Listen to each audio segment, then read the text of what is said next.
నమస్తే. Welcome to red TV. నేను వంశీ. మన గతంలో చూసుకుంటే ఒక విషయం రేవంత్ రెడ్డి గారు మాట్లాడినట్టు ఏ సినిమా అంటే ఎవరికి కూడా ప్రీమియర్ షోలు ఇవ్వం. ఇక నుంచి ప్రీమియర్ షోలు అని చెప్పారు. మరి 'ఓజీ' సినిమాకి వచ్చే లోపల 24 నైట్ 9:00కి ప్రీమియర్ షోస్ జరుగుతున్నాయి. మరి దీని మీద అభిప్రాయం ఏంటి? రెండు రాష్ట్రాల్లో టికెట్ రేట్ పెంచినట్టు తెలుస్తుంది.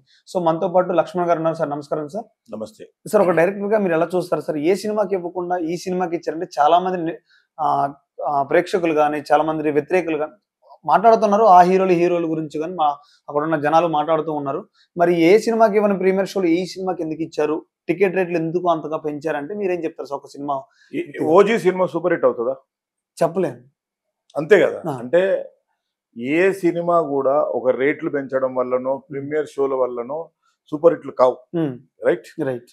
మంచి కంటెంట్ తో ఎలాంటి డూపులు లేకుండా, ఎందుకంటే హరిహర వీరమల్లులో మొత్తం డూపు పవన్ కళ్యాణ్ తో చేసిరు కాబట్టి దాన్ని చిత్కరించుకున్నారు. దీంట్లో కూడా ఒకవేళ పవన్ కళ్యాణ్ అప్పుడు స్టార్టింగ్ సినిమాలో కొంచెం కామెడీ చేస్తాడు, డాన్సులు చేస్తాడు, ఆయనంతా పిచ్చి పిచ్చి చేస్తాడు కదా. అట్లా ప్రేక్షకులు నచ్చినట్టుగా ఒరిజినల్ యాక్టింగ్ చేసి ఉంటే ఈ సినిమాను కూడా ఆదరిస్తారు. సో ఫస్ట్ ఏంటంటే సినిమా మంచిగా ఉండాలా, డబ్బులు సంపాదించాలనేది రెండు కాన్సెప్ట్లు అక్కడ. సో సినిమా మంచిగా ఉండాలనేది బొందలు కలిపేసారు. సో ఓన్లీ మాకు అధికంగా డబ్బులు రావాలనే దాంట్లో, ఎందుకంటే ఆయన పాలిటిక్స్కి వచ్చిన తర్వాత వీళ్ళు ఎప్పుడో నిర్మాతలు ఇచ్చిన అడ్వాన్సులు, ఎన్నో రోజులకి వెళ్ళి డైరెక్టర్లు ప్రొడ్యూసర్ పడుతున్న కష్టాలకి అప్పులకి ఇంట్రెస్ట్ అయిపోయిన తర్వాత దానికి ఫాలోయింగ్ ఉంది. ఎందుకంటే పవన్ కళ్యాణ్ అంటే ప్రేక్షకులలో కొంచెం పిచ్చి ఎక్కువ ఉంటుంది. సో ఆ పిచ్చిని క్యాష్ చేసుకునే క్రమానికి అక్కడ అధికారం ఉన్న డిప్యూటీ సీఎం సినిమాని ఇక్కడ అధికారం ఉన్న ప్రస్తుత మా సీఎం, తెలంగాణ సీఎం రేట్లు పెంచడం అనేది ఇచ్చిపుచ్చుకోవడం లాంటిది. ప్రేక్షకులకి మోసం చేసే ప్రక్రియలో భాగం ఇది. ఎందుకు అంటే పుష్ప టైంలో జరిగిన గడవ తర్వాత నేను నా తెలంగాణలో ప్రీమియర్ షోస్ ఉండవు, టికెట్లు రేట్లు పెంచని అసెంబ్లీ సాక్షిగా చెప్పిండు. అంటే ఆయన అబద్ధాలు చెప్పడంలో దిట్ట కాబట్టి దాని ఫ్లోలో చెప్పిండు. మళ్ళా తర్వాత దిల్ రాజు సినిమాకి ఇదే పవన్ కళ్యాణ్ సినిమాలకు కూడా స్పెషల్ షోలు రేట్లు పెంచుకోవడం ఇస్తారు. ఇది కేవలం డబ్బు ఆశ ఉన్న ఇద్దరు మంత్రులు, ఇద్దరు ముఖ్యమంత్రుల మధ్య జరుగుతున్న ప్రేక్షకుల మీద రుద్దే ప్రక్రియ మాత్రమే. దీనివల్ల ఎవ్వడికి వడికి తెచ్చేది లేదు. అంటే టికెట్ రేట్లు ఇప్పుడు అతి తక్కువ అంటే బడ్జెట్ తక్కువలో తీస్తామని చెప్పేసుకొని బడ్జెట్ పెంచడం వల్ల టికెట్ రేట్ పెంచుతున్నారా, లేకపోతే బడ్జెట్ కావాలని పెంచుకొని డబ్బు కోసం మీరు అన్నట్టు చేస్తున్నారా? ఎప్పుడైనా ఒక 100 కోట్ల సినిమా అంటే cinema production value 15 to 20 crores మాత్రమే ఉంటుంది. మిగతా 80 కోట్లు రెమ్యునరేషన్సే. పవన్ కళ్యాణ్ కి 10 రూపాయలు ఇవ్వకుండా, డైరెక్టర్ రూపాయి ఇవ్వకుండా, హీరోయిన్ కు రూపాయి ఇవ్వకుండా 10 కోట్ల సినిమా అయిపోతుంది. అది పవన్ కళ్యాణ్ కు 50 కోట్లు, 100 కోట్లు, 200 కోట్లు ఇట్లా రెమ్యునరేషన్స్ ఇవ్వడం వల్ల నీకు కాస్టింగ్ పెరుగుతుంది. షూటింగ్ వల్ల, టెక్నీషియన్ వల్ల అసలు పెరగదు. ప్రొడ్యూసర్లు చేస్తున్న తెలివి తక్కువ దద్దమ్మతనమే ఇది.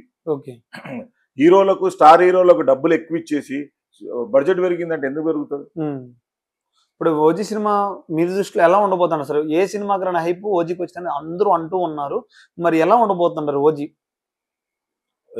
పవన్ కళ్యాణ్ జానీ సినిమాకి ఇంతకంటే డబల్ టైం వచ్చింది. ఉన్నారో లేరు అప్పుడు. సో జానీ సినిమాకి వచ్చిన ఊపు చాలా సినిమాలకు ఎక్కువ ఊపు వస్తే కూడా మంచిది కాదు. ఏదేమైనా యాజ్ అ ఫిల్మ్ మేకర్ గా సినిమా బాగుండాలి, సూపర్ హిట్ కావాలని కోరుకుంటాను. కానీ రక్తము పిండి వసూలు చేసే ఈ దుర్బుద్ధి రెండు రాష్ట్రాల్లో మానాలి.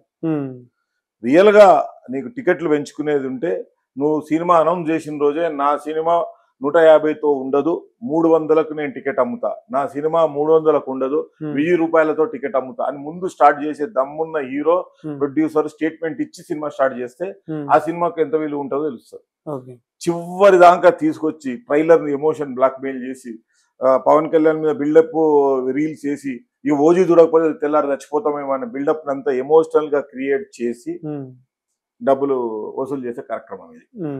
ప్రతి సినిమా ఎవరిష్టం అంటే రేట్ అమ్ముకునేది నిజమే, రేట్ అమ్ముకోవద్దని ఏం లేదు. కానీ నువ్వు ప్రజానాయకుడిగా ఉన్నావు కదా. పవన్ కళ్యాణ్ ఇప్పుడు ఒక పొలిటికల్ పార్టీలో రిప్రజెంట్ చేస్తూ, గవర్నమెంట్ రిప్రజెంట్ చేస్తున్న డిప్యూటీ స్పీకర్. సో ఆయన ఓటేసిన వాళ్ళు అందరూ బాధపడుతున్నారు కదా ఈరోజు. నా పవన్ కళ్యాణ్ సినిమా చూడాలంటే నేను 2000 పెట్టి టికెట్ తీసుకోవాలా, 1000 పెట్టి టికెట్ తీసుకోవాలి. ఎందుకు సార్ అతి తక్కువ ఖర్చుతో ఒకప్పుడు లేని రేట్లు ఇప్పుడు ఎందుకు పెంచుతున్నారంటే ఏం చెప్తారు? హీరోల ఆశ, కేవలం remuneration ఆ? హీరోల డైరెక్టర్ల రెమ్యునరేషన్లు మాత్రమే పెరుగుతాయి, మిగతాదంతా ఏం లేదు. ఉమ్, ₹2 టికెట్ చూసినాం, మెయిన్ ₹1 60 పైసలకు సినిమా చూసినాం. ఆ రోజు కూడా 100 రోజులు, 200 రోజులు, 175 రోజులు నడిచినాయి కదా. అవును.